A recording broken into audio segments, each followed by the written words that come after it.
السلام علیکم، welcome to my YouTube channel Urdu story. اگر آپ کو ہماری ویڈیو اچھی لگی تو ہمارا چینل سبسکرائب کریں اور بیل آئیکن پریس کریں اور ساتھ کے ساتھ کامنٹس میں اپنی رائے ضرور دیجیے۔ آج کا جو ہمارا عنوان ہے وہ ہے باپردہ عورت کی کہانی۔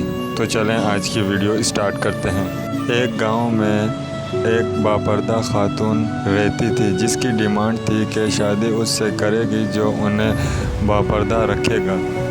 ایک نوجوان اس شرط پر نکاح کے لیے رضامند ہو جاتا ہے۔ دونوں کی شادی ہو جاتی ہے، وقت گزرتا رہتا ہے، یہاں تک کہ ایک بیٹا ہو جاتا ہے۔ ایک دن شوہر کہتا ہے کہ میں سارا دن کھیتوں میں کام کرتا ہوں، کھانے کے لیے مجھے گھر آنا پڑتا ہے جس سے وقت ضائع ہوتا ہے۔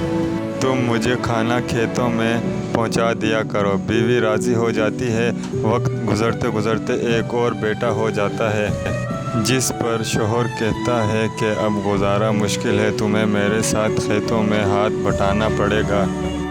یوں ہی وہ باپردگی سے نیم پردے تک پہنچ جاتی ہے اور تیسرے بیٹے کی پیدائش پر اس کا شوہر مکمل بے پردگی تک لے آتا ہے۔ وقت گزرتا رہتا ہے یہاں تک کہ اولاد جوان ہو جاتی ہے۔ ایک دن یوں ہی بیٹھے بیٹھے شوہر ہنسنے لگتا ہے۔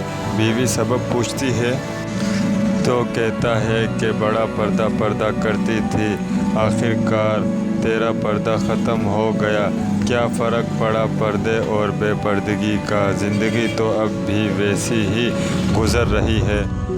وہ بولتی ہے کہ تم ساتھ والے کمرے میں چھپ جاؤ، میں تمہیں پردہ اور بے پردگی کا فرق سمجھاتی ہوں۔ شوہر کمرے میں چھپ جاتا ہے۔ عورت اپنے بال بکھیر رونا پیٹنا شروع کر دیتی ہے۔ پہلا بڑا بیٹا آتا ہے، رونے کا سبب پوچھتا ہے، کہتی ہے تیرے باپ نے مارا ہے۔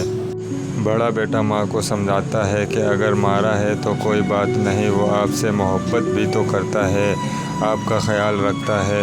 وہ سمجھا بجھا کر چلا جاتا ہے۔ عورت پھر سے رونے کی ایکٹنگ کرتی ہے اور منجلے بیٹے کو بلا کر بتاتی ہے کہ تیرے باپ نے مجھے مارا۔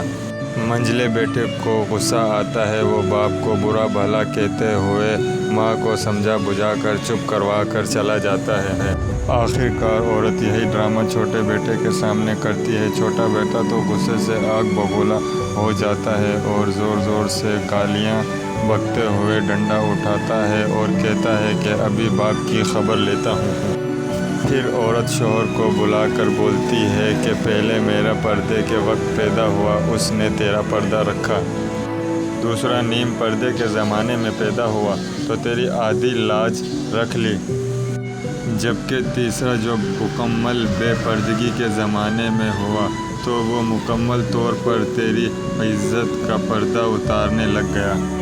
حاصل کلام: پردہ عورت کا فطری تقاضا ہے جو خالق مرد و زن کی طرف سے قائد بھی ہے۔